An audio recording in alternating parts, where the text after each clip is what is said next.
الحمدللہ والصلاۃ والسلام علی رسول اللہ وبعد۔ آج کا موضوع ہے کہ قربانی کا جانور کیسا ہونا چاہیے۔ دیکھیں، بہت سارے لوگ یہ سمجھتے ہیں کہ قربانی کے جانور میں کوئی عیب نہیں ہونا چاہیے، جبکہ یہ بات غلط ہے۔ قرآن کی کسی بھی آیت میں یا اللہ کے نبی صلی اللہ علیہ وسلم کی کسی بھی حدیث میں یہ وارد نہیں ہے کہ قربانی کے جانور میں کوئی بھی عیب نہیں ہونا چاہیے۔ یہ بات اچھی طرح سے سمجھ لیں۔ یہ بات کہیں قرآن و حدیث میں نہیں آئی ہوئی ہے کہ قربانی کے جانور میں کوئی عیب نہیں ہونا چاہیے، بلکہ حدیث میں کیا ہے؟ حدیث میں یہ ہے کہ قربانی کے جانور میں فلاں فلاں عیب نہیں ہونا چاہیے، یعنی کچھ خاص عیوب ہیں، ان کو مینشن کر کے بتایا گیا ہے کہ قربانی کے جانور میں یہ عیوب نہیں ہونے چاہیے، ان کے علاوہ اگر کوئی اور عیب ہے تو وہ قربانی سے مانے نہیں ہوگا۔ تو یہ اچھی طرح سمجھ لیں، دونوں چیزوں کا فرق سمجھ لیں۔ صحابی رسول برا بن عازب رضی اللہ عنہ اس حدیث کے راوی ہیں، فرماتے ہیں کہ اللہ کے نبی صلی اللہ علیہ وسلم نے فرمایا اربعن۔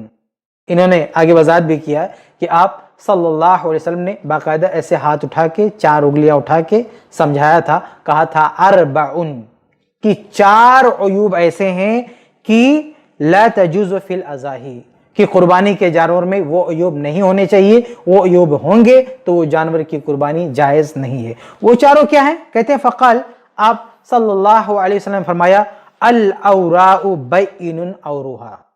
پہلا عیب کہ جانور کانا ہو، اس کی آنکھوں میں خرابی ہو، اور ایسی خرابی بین اوروہا، اس کی آنکھوں کی خرابی باقاعدہ دکھ رہی ہو، یعنی ایک عام آدمی اس پہ نگاہ ڈالے تو اس کو سمجھ میں آ جائے، دکھ جائے کہ اس کی آنکھیں خراب ہیں، یعنی باقاعدہ اس کو ڈاکٹر سے چیک کرانے کی ضرورت نہیں ہے، چیک اپ کرانے کی ضرورت نہیں ہے۔ ظاہری عیب ہونا چاہیے، یعنی آپ کو دکھے کہ اس کی آنکھیں خراب ہے، اندر سے اس کی آنکھوں میں کوئی مسئلہ تو اسے کوئی فرق پڑنے والا نہیں۔ ہمیں صرف اتنا مکلف کیا گیا کہ ہم اس کو دیکھیں، اگر دکھنے میں عیب نظر آ رہا ہے اس جانور کی قربانی نہیں ہوگی، اور اگر دکھنے میں ان کی آنکھیں سلامت ہیں تو کوئی مسئلہ نہیں ہے۔ تو پہلا عیب جو جانور میں نہیں ہونا چاہیے کہ اس کی آنکھیں خراب نہیں ہونی چاہیے۔ دوسرا عیب آگے ہے والمریضۃ بین مرضھا۔ آپ صلی اللہ علیہ وسلم نے آگے فرمایا کہ جانور ایسا بیمار نہیں ہونا چاہیے کہ اس کی بیماری بالکل ظاہر ہو، یعنی آپ جانور کو دیکھ کے سمجھ جائیں کہ یہ بیمار ہے، بھئی اندر سے کوئی بیماری ہو اس سے کوئی فرق پڑنے والا نہیں۔ ہمیں اس کا مکلف نہیں کیا گیا ہے کہ ہم جانور کو لے جا کے CT اسکین کرائیں، پتہ کرائیں کوئی بیماری ہے کہ نہیں، بالکل نہیں۔ اوپر سے اگر ہم دیکھ رہے ہیں اور وہ بیمار نہیں دکھ رہا ہے تو اس کی قربانی ہو سکتی ہے، اور اگر بیمار دکھا تو یہ دوسرا عیب ہے جو قربانی سے مانے ہے، اس کی قربانی آپ نہیں کر سکتے۔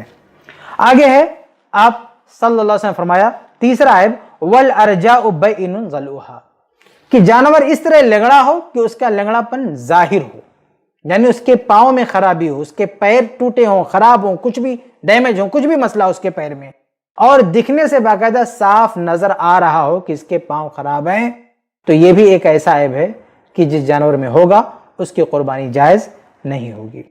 یہ بھی ظاہر، اندر سے کوئی پیر میں خرابی ہے تو کوئی مسئلہ نہیں ہے، بظاہر کوئی خرابی نہیں دکھنی چاہیے۔ آگے ہے چوتھا عیب والکثیر التی لا تنکر، کہ اتنا دبلا پتلا ہو، بالکل ہڈیوں کا ڈھانچہ ہو، اس میں گوشت پوست کچھ ہو ہی نہ، بہت ہی لاغر، بہت ہی کمزور ہو، کوئی آدمی دیکھے بولے یہ تو ہڈیوں کا ڈھانچہ ہے، تو ایسے جانور کی بھی قربانی نہیں ہوگی۔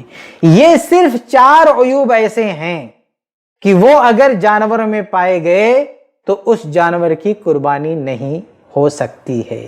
ان 4 عیوب کے علاوہ کوئی اور عیب ہے جانور میں، اس سے کوئی فرق نہیں پڑتا ہے۔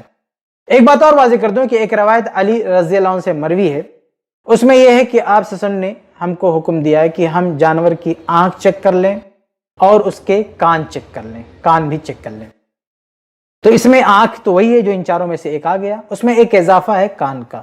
تو یاد رہے کہ یہ روایت مختلف فی ہے، یعنی اس روایت کو سارے علماء صحیح نہیں سمجھتے، یہ روایت ضعیف ہے، اور جو صحیح سمجھتے بھی ہیں وہ کہتے ہیں کہ یہ ایک استحبابی حکم ہے، یہ لازمی حکم نہیں ہے۔ بہرحال یہ روایت صحیح نہیں ہے، اس لیے صحیح بات یہ ہے کہ جو 4 عیوب ہیں جو حدیث میں گنائے گئے انہی پر آپ کو نظر رکھنی، انہی کا دھیان دینا ہے۔ اس کے علاوہ کوئی اور عیب ہو، اس کی سینگ ٹوٹی ہے، یہ مسئلہ ہے، یہ مسئلہ ہے، ان سب چیزوں سے جانور پہ کوئی فرق نہیں پڑتا ہے، اس کی قربانی آپ کر سکتے ہیں۔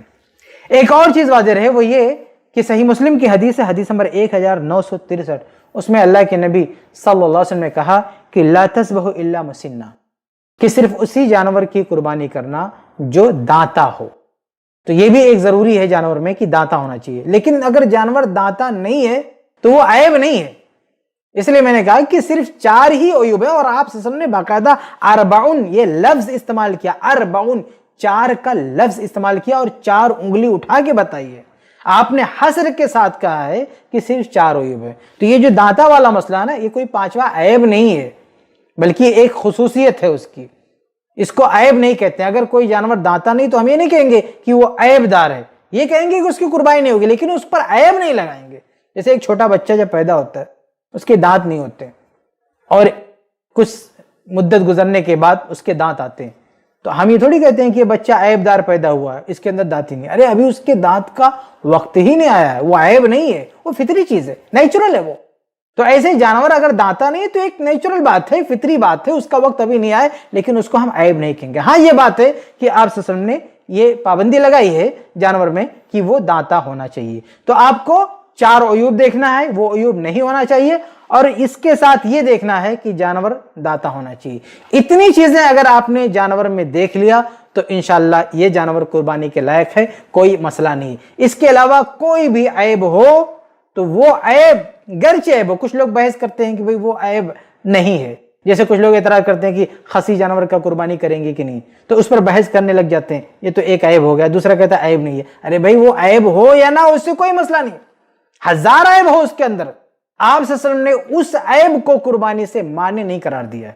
صرف 4 عیوب بتائے ہیں جو قربانی سے مانے، اس کے علاوہ چاہے جتنے عیوب ہوں کوئی یہ نہیں کہہ سکتا ہے کہ اس کی قربانی نہیں کر سکتے۔ ہاں یہ بات ہے کہ اگر کوئی آدمی یہ سمجھتا ہے کہ ہمارا جانور بالکل صحیح سالم ہو، کسی طرح کا عیب نہ ہو، صاف ستھرا ہو، تو اچھی بات ہے، لیکن وہ سب پر اسے مسلط نہیں کر سکتا، اپنے اس ذوق کو، اپنی اس پسند کو سب پہ مسلط نہیں کر سکتا ہے کہ بھئی ہر ایک کو ایسے ہی جانور لینا، نہیں۔